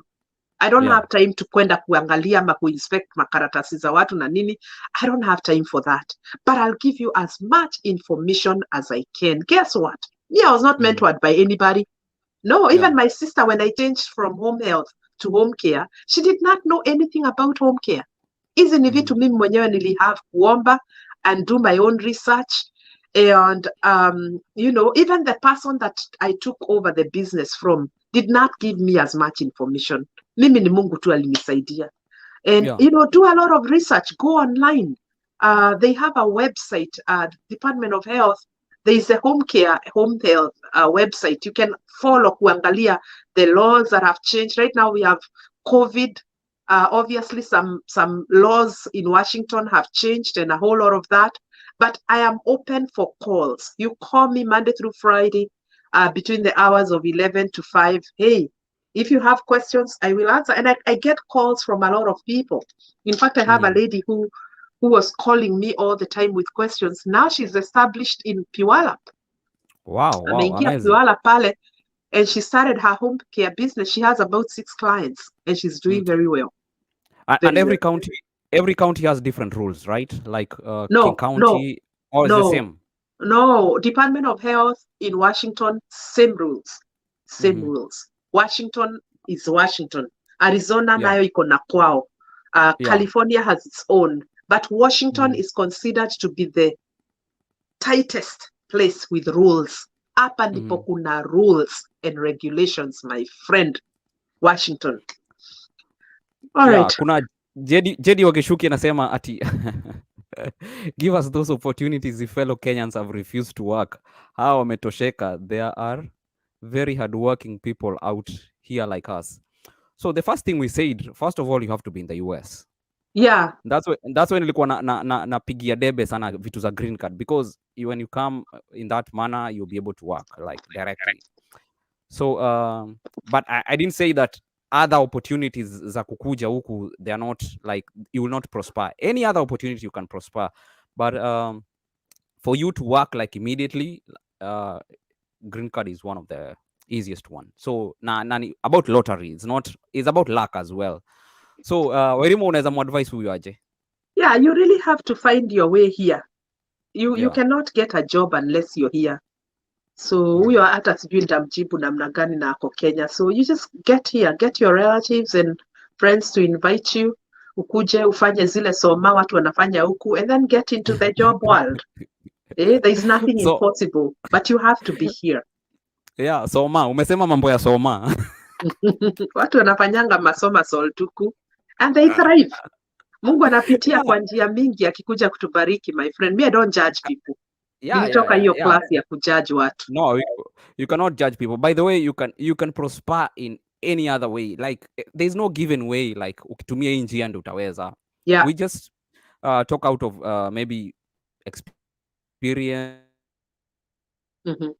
or friend. Like unasikia vile Wairimu anasema ujaribu kufanya vile alisema, and it won't work because her way is her way, you know. Yeah. Let's see. Hot News 254 anasema talk a little bit about coming to the US with visit visa, then switch to studies, CNA or HCA course. Does one require to switch to student visa? Okay. Msaidie huyo. Anasema nini? Talk a little bit about coming to the USA with a visit visa, then switching and study CNA or HCA courses. Does one require to switch to student visa so as to qualify? Now, what I usually tell people, once you get here, there are so many ways of staying here. Wengine waliingia kuvisit, hawajachoka na kuvisit. They've been visiting for the last 20-25 years. Na walifanya soma salt zao. You know what? I really don't want to get into the detail of what people do because I don't know who's listening. Inaweza kuwa ni FBI. Inaweza kuwa kuna kasaitan kametumwa kaangalie vile tunasema hapa. So I usually recommend for people, wewe ingia hapa. Ukiingia hapa utatupata. Information yote kwa ground utapewa ukiwa kwa ground. Hizi mitandao hatujui nani anaangalia. So for my own safety and for liability purposes, I think I'm not going to extend this question further. I get asked by people, do you hire people bila makaratasi? I'm not going to answer that because I don't know who's listening. Sijui nani anaangalia hapa, niende niseme, ninasaidiaga wa Kenya, and then nikuje nifungiwe biashara. Wewe ingia kwa ground. Ukishaingia kwa ground, we will advise you vile utafanya kukaa kwa ground. Ukifika kwa ground. Yeah. Vitu vichenjanga. Kwa ground. Tafuta namna ya kufika kwa ground. Ma-advisor ni wengi. Huku hata utaadvisiwa na 5-year-old. Atakwambia vile zile soma zinafanyangwa huku. So by the way, ukikuja America unakuanga mono. Like hata kama Kenya ulikuwa nani. Huku these are different country. Tumekaa huku, yani kuna ma-veteran hapa, tumekaa more than 20 years. Hizo magame zote tunazijua. So we'll advise you once ufike kwa ground. Lakini kama uko huko nje, hatujui kama wewe ni FBA. Inaitwa FBI. Hatujui. Inaweza kuwa kuna mtu anaangalia hapa kuna macho mbaya, macho nyekundu. And then I'm quoted. You know, internet doesn't lie. Utachomolewa hizi ma-files in 20 years and then what? No. Yes. Hatutaki makasiriko baadaye. Well, the name of my company is Renton Divine, and it's on Facebook as well. It's very dormant there. I don't post much. We are also on Instagram. Renton, RENTON, Renton Divine, DIVINE. And you can also follow me on Facebook. I have my business name on my work, whatever. Inaitwa Renton Divine Home Care. Yeah. Lakini page yake ile main ni Wairimu Kimani. So ukimpata Wairimu Kimani my pale. Page. Yeah, absolutely. Yeah, iko open. Pia YouTube, ingia pale ndani ya YouTube. Gonga subscribe na ugonge kengele. Unajua kengele ndio kitu ya maana, by the way. I know. So that anytime Wairimu is online, utakuwa unapata hiyo notification kwamba ako online. You tap from you can only tap from the people who have already passed through something, you know. Na hiyo ni information 101, like I need so let me see some of the questions which are coming. Kuna mtu anasema Jadida Gadhoni anasema true, don't talk everything here, utamwaga mtama mbele ya kuku wengi. Wewe hapa ni kubaya, what you can trust people. Me, I don't trust people as much. Yes, so poleni sana. Yeah. Ruth Watts anasema I'm your fan sana. Yes. Nakwambia mafans wote wako hapa ndani. Asante. I shared this broadcast somewhere, so I know that a lot of people are tuning in and they will benefit from it. Yeah, Ann Lillian ako hapa ndani pia. Ann Lillian. I hosted her, by the way, one of the shows. I love her. Here. Yeah, I love her. And we have She's to keep supporting warrior. One another. Yes. Yeah. Absolutely. Yeah. Kuna Jean Simeha anasema thank you Gary and Wairimu, I'll be in your DM. Yeah, karibu. Please, if you are on Facebook, please make sure you go to our YouTube channel. Ndio ukimaliza hapo link Wairimu Kimani on the description, her YouTube channel, so that uweze kusubscribe kutoka hapo.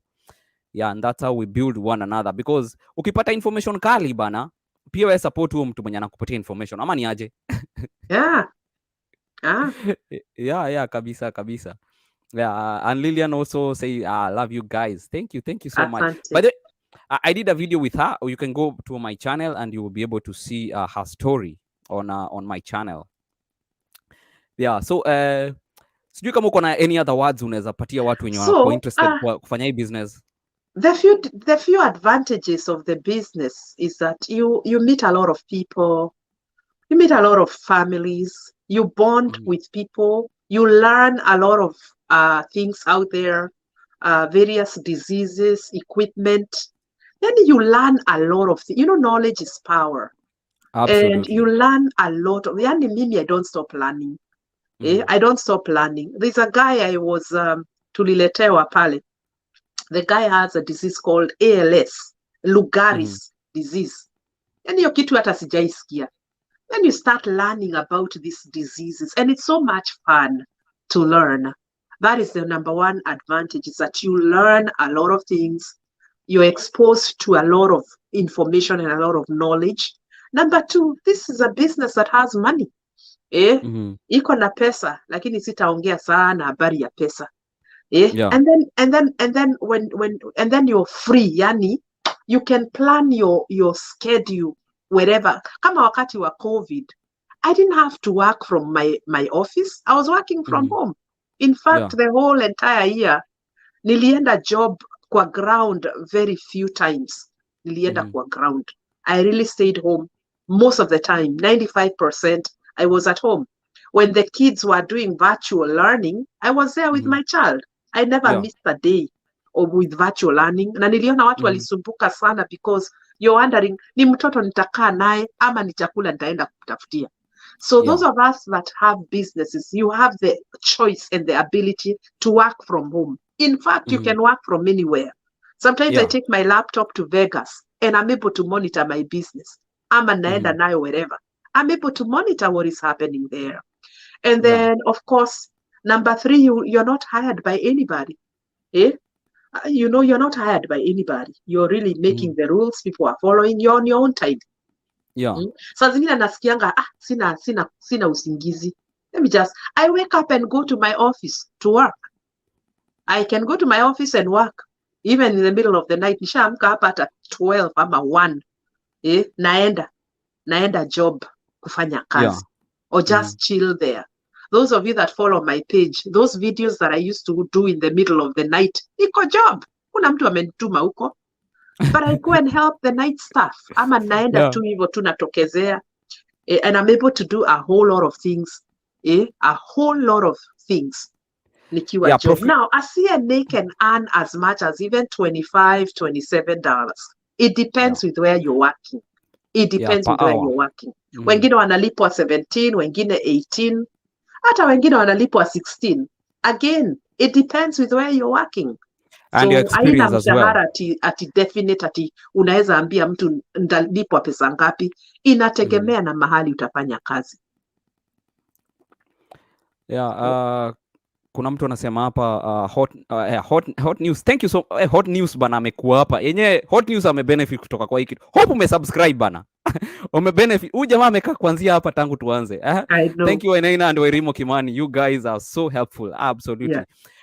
Kuna Ruth Watts amesema kitu ya maana hapa, na sometimes to find a host here to the US sometimes inakuanga very big challenge. Ebu talk about that a little bit. It is a challenge because you don't know people. Yani, you know me, Gary, I'm very sensitive. Ujue mimi, I have a family, I have a husband, I have kids. Watu ujazaliwa nao, huwajui. You can imagine me bringing a stranger to you, ati nihostie mjamaa. Na ni mjamaa hujui. Mimi nimejaribu hivyo. When I used to be single, I used to host a lot of people. And I got into a lot of problems. I remember I hosted a young man. Nikatupiwa some guy. Si mjui, sio mtoto wangu, si brother wangu, sio nani. Nikaambiwa kuna kijana alipata leo, can you host him? And this guy ni mtoto wa a friend of mine. Sawa, bring him. Amepata visa, wacha akuje. My friend, the guy came, but he was not going to stay with me for long because he had another brother in Ohio. But he wanted to stay with me ndio apate ID na nini kozakwe na karatasi, and he was coming to visit. So anyway, he came, akakaa kwangu. Wacha nikuambie. Mse, hajui watu wengi, but ashaanza kupata marafiki. Anaenda, analala huko, ni mulevi. The next minute ameanza ulevi, analeta mapombe kwangu na nini na nini. It was so bad, it was unbelievable. I hosted another guy, still another guy. I had a roommate. I used to have a roommate. So we hosted this young man, a 22-year-old guy. Huyo na yeye nikamsaidia na akapata vitu zake, akahama and went to another state. Guess what? One time I was waking up to go to work, Gary. Poop, karao. They are coming to look for the guy. Ati he ran over an elderly woman akivuka kwa barabara, akatoroka. The only address showing wakigoogle jina yake, it's on my home, my address. Inaonyeshana address ya Wairimu Kimani. Ala, mimi nasema the guy stayed here like 2 years ago, akahama, hata sijui alienda wapi. I don't even communicate with him. These people were looking all over. Wanaangalia mpaka walifunguanisha bed yangu, wameangalia ma closet, wanaangalia kila mahali kumtafuta huyo mjamaa. Mpaka they started camping outside my house. They started camping out, like walikuwa nakuja, wanasimamisha magari yao until they figured out, this guy doesn't live here. So I've been put through a lot of things by people that I don't know. But I said, you know what? I am so done. I am never hosting a stranger. Wengine nao wanakuletea makasiriko. Mtu ako na tusaitanto wake. They are easily triggered. Huwezi mwambia, hiyo kikombe peleka pale uoshe. Anakuletea makasiriko. So now, and you know, my mother used to say, and she usually says, wanawake wawili wakikaa kwa nyumba ni nyungu mbili za urogi. Atumie erema ikaranetia ni nyungu igire cia urogi. Yani ni nyungu mbili za urogi, if I can translate. Women, for some reason, they have a way of trying to outsmart each other. This is something that always happens, and especially if you're two strong, opinionated women, amwezi kaa na amani. Because one of them is the boss, one of them unaishi kwake, you make the rules, you're living under their roof, you're paying their whatever they are eating, lakini huyu mwingine hataki kusikia, huyu naye anajifanya nini. I stayed with a distant cousin of mine. Huyo naye, she moved to my house because the school yenye alikuwa anaenda kusomea was about a mile from my house. Hata Mhm. nikwambie Gary, mimi ni ule msewa, nilikuwa naamka saa 9 kuomba. Unajua Yeah. saa 6 ni kukata ndimi. Rabosta kayanda. My God. Hey, my friend, mwanamke anasema hapana, ati nampoteza usingizi. You're a detoro. Haya, mwingine naye nimetoka job live-in, nimefika Friday, so I have like the weekend off. Nimechoka kama kitu ingine. Nakuta yani mwanamke amepika dinner, lakini kaugali kadogo hivi, kaugali na kasukuma, yeye mwenyewe akule. Wairimu now has to come and sort herself. Sasa hiyo nimechoka kama kitu ingine. I'm tired, I'm hungry. Yani mwanamke anajipikia, wengine nao anakuletea maboyfriend. Me have had a chick who lived with me, lakini alikaa like she was just living for about a week, whatever. Boyfriend, na wewe ni mwanamke umeokoka, unampenda bwana, wewe mwenyewe uleti boyfriend kwako, lakini huyu mwanamke anakuletea boyfriend. Unakuta kimwanamume kimelala hapo kimeshika dem kwa kauchi yako. Hey. No. So I said, right now I have a family that I love, I protect. I don't want to bring any other person here because I am accountable. I have children that I have to protect. I have children that I have to protect. So I can't do that. So it's hard. Amesema ukweli. It's very hard to find a host. Because watu wametendewa madhambi zingine hujaiona. Yeah, kuna mtu anauliza hapa, there is rental to share if you have money to rent a room. One of the challenge, but challenge ingine huku kurent, like huwezi rent, like si kama Kenya unaweza enda tu mahali urent, you know. No, they check for so many things. They check for so many things. Unless sasa kuwe na mtu akona maybe 5 bedroom, then mkomboe room moja kwa hiyo nyumba, mkuwe mnalipa huyo mtu. Actually, unless upate Mkenya, because Kenyans are traditional. Sisi ni kienyeji. Ambia nimetoka Kenya, please can you rent me? Na unamlipa in advance. Mimi nikiona pesa yako na niko na nyumba kubwa, like a huge house, unilipa 7,000. Ingia my friend, nini ingine unataka? Unataka sufuria? No. So unless you find those traditional Kikuyus, Okuyu atakukubali.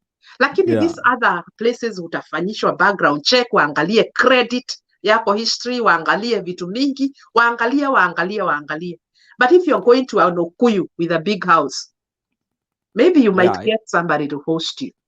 Hiyo mta agree ni personal agreement. But nowadays a lot of people unaweza pata mtu mmoja maybe ame rent place, sasa kwa sababu hawezi kulipa hiyo, ako na another extra bedroom, anakuita hapo, unakuwa unamlipa maybe 500, 600 or 800. So hiyo ni agreement special. So You know what, there's nothing impossible. I don't like complicating things. There's nothing impossible in America. Anything is possible. Anything is possible here. So don't give up. Absolutely. Naona watu wamesubscribe. Kama umesubscribe pia, kama kama uko na swali na please go to no, niko around. Nakuona niko kwa kitchen nyuma ya tent. Ni simu yako ukishapigiwa. Can you hear me now? I think simu ukishapigiwa inaleta confusion kiasi. Simu inapotea. Because I use my business phone for my programming. You know what? It has a better camera. It's a better phone. Hii ingine ni mzee yani.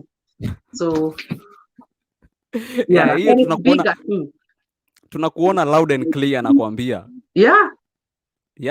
Kabisa. So maybe tell us some of your last thought before tulete hii show to a conclusion. Najua watu tuone kama watu wako na maswali. Kuna simu inaingia tena. Hata sikusikii. Simu imeingia. Simu ikiingia inaleta confusion. Let's see. Guys, go to our YouTube channel and subscribe. Lazima tujengane.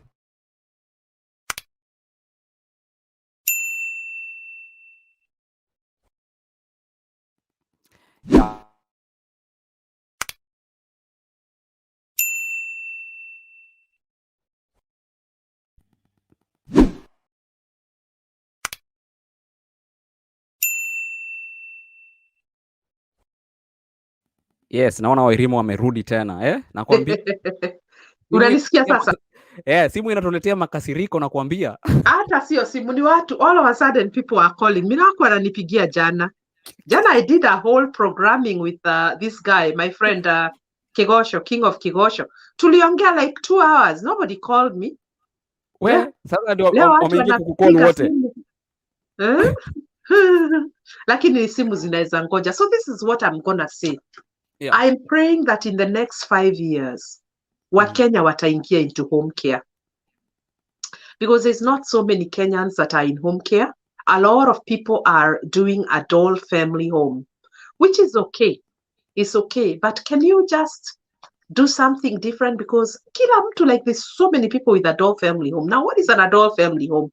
An adult family home is where you buy a home, you buy a residential place, and then you remodel it to meet the state rules and regulations, and then you bring people wanaishi huko. So in other words, unaleta wa elderly people, like about 5 or 6, or however number you're licensed, unawaleta huko, and then you hire people, ama wewe mwenyewe you take care of them in the comfort of your home.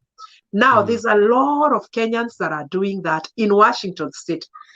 I'm praying that a lot of people now will switch to home care. There's a lot of people that are doing something we call staffing agencies. Staffing agencies are almost like home care, but their laws are different. Staffing agencies, you sign up a contract with like a hospital or a nursing home, and then you start supplying workers. They have their own staff, but sometimes they become short-staffed. Sasa hapo ndipo staffing agency inaingia, ina sasa supplement for the other, the people that didn't show up to work. Unawapatia like maybe 2-3 people, unawapatia nini. So that's them. So yeah, people need to switch to come to home care. It's doable. It's a little challenging to start, but it's possible. If it's me who's doing home care, hakuna mtu hawezi fanya home care. Anybody can get into it. And when you delve into it, the rest of everything is going to be okay. The rest of everything is going to be okay. The starting is what is usually the challenge. Kama sahi, I'm feeling like in the next 5 years, I'll have retired. I'm going to sell my business and do other things. I'm tired. It's tedious. It's tedious work. As you can see, my phone is ringing and ringing and ringing and ringing. And it does that for 24 hours. Sometimes unapigiwa simu in the middle of the night. Ama unapigiwa simu in the middle of an event. And you have to figure out what you're going to do. You're hosting people in your house for a party. Na kuna mwanamke ameanguka huko. Ama mtu amekufa. And you have to figure out what you're going to do. Sometimes I've had to leave people in a function na kimbia kusolve a situation. Thank God, my business is not far from my house. I'm like about 12-15 minutes at the most to my house. So I'm able to go and do things very quickly, make sure things are settled, and then I come back. So it's doable, it's fun. Like I said, you meet a lot of people, you get exposed to a lot of knowledge and information. Hey, let's get a lot of Kenyans doing home care. Yeah, absolutely. I think you can do it. Absolutely. Sasa kuna kitu umezungumzia sana, your passion sometimes has to it has to be more than the urge to get money, because sometimes unaweza pata mtu anaingia kwa business just for the money aspect, then you lose the touch of becoming like professional, then inaleta kazi inakuwa si vile inafaa kukua, Yeah, so, your passion has to supersede ama iende way above the money. As much as you're an Okuyu, you're thinking about the money, but the passion. Gary, we've had to take care of people that we didn't even charge anything. Yani tunawatekia care, but we are not charging them a dime. That's how you build your name. Don't just be a taker, be a giver. Even in the business world, be a giver. Don't just be a taker. By the way, the more you give, the more you're marketing yourself. Giving is a strategy or a form of marketing. You can decide in that facility, kuna mtu ako hapa, now they've run out of their money, and rather than them moving to a Medicaid facility, na wataki kwenda, they want to die in this facility, What can you do to help them? And you can decide, you know what?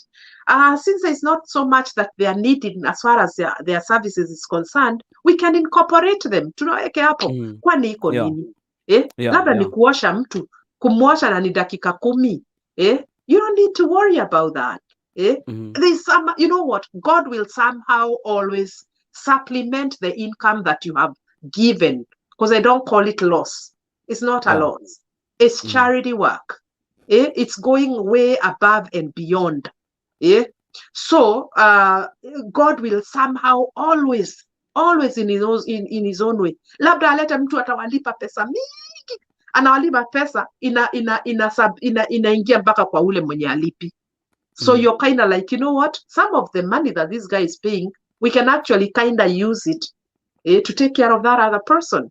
So giving is a way of marketing, and it works. It has worked for me. And then another issue maybe the like the relationship between you and your workers. Because it has to be family. It has to be family. And don't be a macro manager. You know those people that are, at least learn to trust your people. Because bottom line, they're the ones who are doing the job, not you. If you don't trust what they are doing, you're going to have a problem. When I started the business, I was so much focused. What are you doing? You know, you're unawaingilia sana, you're all over their tails. They don't like that. Make them adults. Let them make decisions. Let them. Ukimpatia. I like some of my staff when you're saying, oh, my clients were so good to me today. Yani unamfanya akuwe na hako ka ownership. Technically, they are not her clients. They are your clients. But she has bonded with them. You have given her the leadership, and she does her job with the whole of her soul. Then you get you guess what? They are making a name for you. They'll make a name for your company. Yeah. So kuna mtu anauliza hot news, anauliza how many hours do your employees work in a week? Some of them work full-time. Employees work for 40 hours a week. That doesn't mean they cannot work more. They can work more. If they want to pick extra hours, they are welcome to pick extra hours. So for extra hours, do you like pay like time and a half? Yeah. So OT, inaitwa OT, overtime. So guys, when you're in Kenya, here when you work overtime, you get whatever you get hourly, you get that hour plus another half of your total. Last and question, it's good. You know what? Businesses don't make so much money with OT, but it's also good to honor your employees. You reward them in a way by giving them extra hours. That way, when you're giving them extra hours, you're locking them up. Hawaendi kutafuta job somewhere. Because you know what? I tell myself, I was a caregiver like them. Some of them are living from hand to mouth. Basically, what they are making in your business, it's going to pay rent and sustain them. So you can decide, rather than huyu mama ateseke na akona watoto na nini, give her an extra 10 hours. Kwani iko nini? Basically, you're giving her a little of your profit, unampe. Because she's a good worker, she does a good job, and you don't want to lose her. Because getting good workers is also a challenge. Wengi wao ni bonoko. Wengine now they are bipolar. So when you get a good worker, you have to make sure how you keep them, maintain them, and preserve them. Wakaba wa Grediko anausema last question, how do you go about clients who pay na insurance, the process? Very good question. I do not do insurance. I don't want the headache of insurance. I do private pay. Private pay. I don't do insurance. The only insurance inaitwa LTC, long-term care. I also take VA. VA is the veterans, whatever, insurance. But those ones pay very fast. So what happens with those ones, you bill the client, and then the client submits the invoice to the LTC or VA. But I don't deal with any other insurance. The reason why I have allowed myself to do VA as well as LTC is because they pay fast. They pay faster than other insurances. I don't do Medicare. I did not qualify for Medicare, and I don't want it. I don't want to do Medicare. Easy insurance za serikali, wacha nikuambie. If you want to have a problem and you want the state ijenge kanyumba kwako nje, kwa biashara yako nje, and they want to check the books, is when you start involving yourself with government insurances. I don't want that. I want to work freely without any issues or worrying about who's coming tomorrow unannounced. I don't want that. Kama ni Medicare, they really want you to wanna document you everything, what you did, when you did it, how you did it, all that stuff. I don't have time for that. Because if those documents zikipotea, your goose is cooked. You're gonna have that's why you find a lot of people, Gary, umeshaona last year, I think it was last year, but one, they jailed a 62-year-old woman in Boston, or I think it was in Ohio, because Medicare iliona there was fraud. Waliitisha makaratasi, mama hana karatasi, hana records. What? Because you have to keep records when you're dealing with government money. You have to keep records. You really have to keep those records because you're gonna need them. Wakikuja, you're gonna have to submit those records. I don't have to do that. Mimi, tumeagree na client, pesa utakuwa ukinilipa ni hii, ananilipa invoice, tunasainiana, nampatia receipt, hiyo maneno tunafunga, biashara tunaenda. Inaishia hapo. Yeah. Haya, kuna Hagi Designs, pia huyu anakarabatingi hizo homes, Hagi Designs. If I renovate a home to the healthcare standards, can I rent it to you? Mimi ni rent nataka, wewe fanya business legit. No, I know he's asking about a home adult family home. I do not do adult family home. I hate adult family homes. I don't want to do adult family home. So if you're going to renovate a home, give it to somebody else. I don't do adult family home. I already have an office established. Actually, I have 2 offices. And I have my clients. I don't want to keep clients in my home. I don't have time for... here's the vitu, Gary, adult family home. There's a lady who told me, it's like having 2-year-old. Like 6 2-year-olds in your home. Sasa mimi unashindwa na 2-year-old. Mtoto wa 2-year-old ni watu 6 adults. Adult 6 adult 2-year-olds. I'm not gonna do that. I don't have the grace for adult family home. Then with adult family homes, unaona hata huyo mtu hana amani. Yes, unatengeneza pesa, but you're constantly worried. Ukienda harusi, unataka kukimbia, hata hujakula keki. Kwa sababu unataka kukimbia nyumbani. Maybe you left somebody, hana karatasi ama sijui yako namna gani. They don't have the proper training. Wewe ulimwacha, and you have to go home to make sure that your clients are okay. Because if anything happens to your client, they are gonna sue you. The family members are gonna sue you. So I want freedom. Nataka nikilala weekend nalala vizuri. I'm not worried about anybody. I'm not worried about anybody. Yeah. So kuna mtu anauliza kama unacheza chini kama mtu ana makarakara. Ati anauliza nini? Kama unaweza cheza chini, yani kama unaweza andika mtu. I'm not gonna answer that question, Gary, because I don't know who's watching. I don't know who's watching, and there could be somebody who has an evil eye. Asikia anachezanga chini, aende anistaki kwa state. Not everything is said on social media, so I'm gonna decline to answer that for now.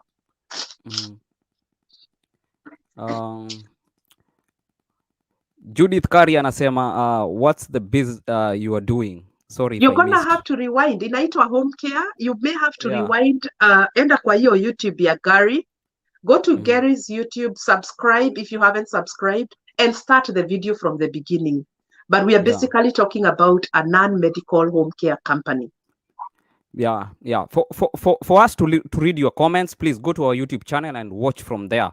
Also, while you're there, you can click that $sign, and if this show is informative to you, you can purchase a sticker or an emoji. You can just purchase there or even become a member. So that's how you show support. So for your comment to appear, first of all, go to our YouTube channel and subscribe. Naona Mama Malaika ako ndani anasema amemjibu. And she says, I want to do that. Yeah, it's possible. There's nothing impossible, Gary. Like I said, if Wairimu Kimani is doing, I didn't go to school for it. I did all my paperwork on my own. Nobody trained me. Anybody can do it. When you get into it, vitu zina flow. Yani vitu zinajipanga tu. Vitu zinajipanga tu. Somehow God just aligns things. So, yeah. Yeah, Wairimu Kimani, you are so generous with information, and I like how you are ready to educate us on this. Gary, this is amazing. Asante sana. Thank you so much, Hot News 254. Yeah, pia Judith amesema thank you for that clarification. Yeah. Asante sana. Guys, thank you so much. Now, last thoughts. What are your last thoughts before we conclude this show? Well, thank you so much for tuning in to the show. Like I said, if you have any questions, you can also subscribe to my YouTube channel. You can also look for me on Facebook. Send me a message, Wairimu Kimani.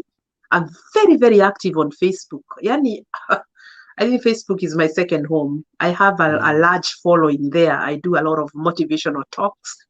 Unaweza nitafuta kwa Facebook, Wairimu Kimani. Na unitupie swali yako pale. I used to do meetings with people who wanted to start the business. They used to come to my office to meet me there, and I would have a one-on-one with them. But when COVID happened, I stopped doing that. I will soon resume to that, maybe next year. The guy that had asked about mentorship, I may resume to that, whereby you come to my office and we sit down with you. I walk you through the process for a fee. For a fee, because I'm going to give you almost 75% of the information that you need. And then tunaomba, I release you, uende ufanye kazi. Because guess what? Hii information, yani, it's very costly. There are consultants that will charge you. My sister is also a consultant with the healthcare huko Columbus, Ohio. And guess what she's charging? $10,000. $10,000. Ameestablish watu wengi sana in business. So I'm going to resume to that. Very little money, because you're on my time. Don't forget that you're on my time, and I really don't want to do things for free. Spendi kutumiwa na watu. Na hiyo pesa nitapata, I can put it to my school in Eldoret. I have a school in LD, and that school is free of charge. Free. The children are eating for free. The uniform is free. They are wanasoma for free. We are not charging them anything. Kwa hiyo shule, we have about 45 children. Au wakigraduate waende grade 1 hivyo waende na tunaingisha wengine. So I have a lot of needs. I have a lot of charity work that I do out there. So when I start those little consultation, mentorship sessions, I'm gonna charge just a little bit of a fee. Na hiyo money yote itaenda huko kwa charity. Like I said, you're welcome to consult with me. You're welcome to ask me any question. My questions zikizidi, we can actually plan for you to come and we can have a sit down. But these sit downs are gonna resume next year, not now. This year tunaelekea Christmas. Yeah, we are now planning and budgeting for Thanksgiving and a whole lot of things. You know, with the holidays, there's a lot of things and a lot of family things that happen. So I really want to start next year. Lastly, World Cup inaingia 2022. My team is Italy or Croatia. Na nimemaliza show. Gari hiyo tutaekania pesa. When najua wewe ni wa Brazil na Argentina, sijui Spain and Germany and South Africa, no. We want Brazil some new blood. We want Brazil new blood. Na tutaki England. I don't like England. I hate England. So we want new blood. Paraguay. Can we hear about Paraguay? Croatia, South Korea is also a very good team. Japan. Yeah, let's get some new blood for the World Cup. I'm waiting for it like I'm waiting for the king. Kabisa. I am a soccer fan. I am such a soccer fan. Of course, my team is Manchester United. They've not been doing a very good thing, but I'm very loyal. I am a very loyal fan to Man U. So, watu wa Chelsea, kaeni kwa leni yenu. Viherehere. Hapo sawa. So thank you so much, Wairimu. Thank you, Sana, for honoring us to this show. I Yes. believe what will benefit. And guys, just be aware that this show today we're talking about this home care business. I've also brought somebody to talk about adult home, family home facility. Also, I've brought Dorothy, which she's very, very knowledgeable when it comes to training and all that. You can go back and watch that video. So we are not diminishing any other job, okay? We are not diminishing. My platform is just to bring information. If you have information and you want to share with people, just talk to me. Let's enlighten our people so that we are not diminishing. Like today we've talked about home care. I've been talking about green card. I have talked about B1, B2 visa, tourist visa. We are not demeaning a job, okay? So we're just bringing information. So if you have information, just talk to me and let's educate our people. And that's the value we can give, you know. Asante sana again, Wairimu Kimani, for your time. God bless you. God bless you sana. Asante sana. Asante Yes, sana. yes, kabisa. So guys, make sure kama uko na information unataka kutuambia hapa kwa Mkenya Marekani, tafadhali niambie. My Facebook is there. It's called 𝐉𝐨𝐻. Go like that page or follow. And then also I'm active on Instagram. So go like my page is 𝐉𝐴𝐻. I'm Mkenya Marekani. Mkenya Marekani as well has platform on Twitter, Instagram, and Facebook. And if you have anything you want to share, mostly educational, that's what we talk about here on Kenya Marekani TV. So tafadhali make sure you talk to me so that tulete information watu elewe. As I always say, you don't lose anything when you light someone's candle. In fact, it's much more better than even giving money, because money ends, kesho kutwa zinaisha tu.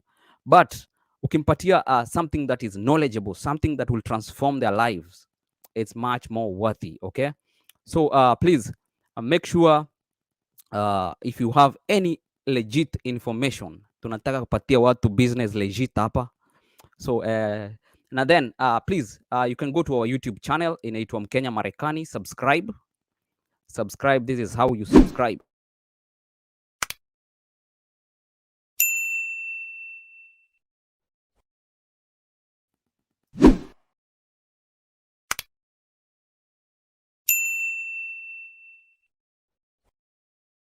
Yeah, make sure una subscribe, na ukisha subscribe unagonga bell. That's the most important thing.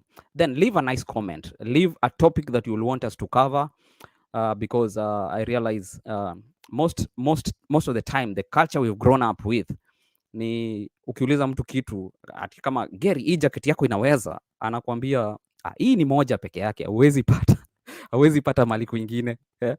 But if you ask even the billionaires of this world how they did their business, they will tell you exactly 1 + 2 = 2.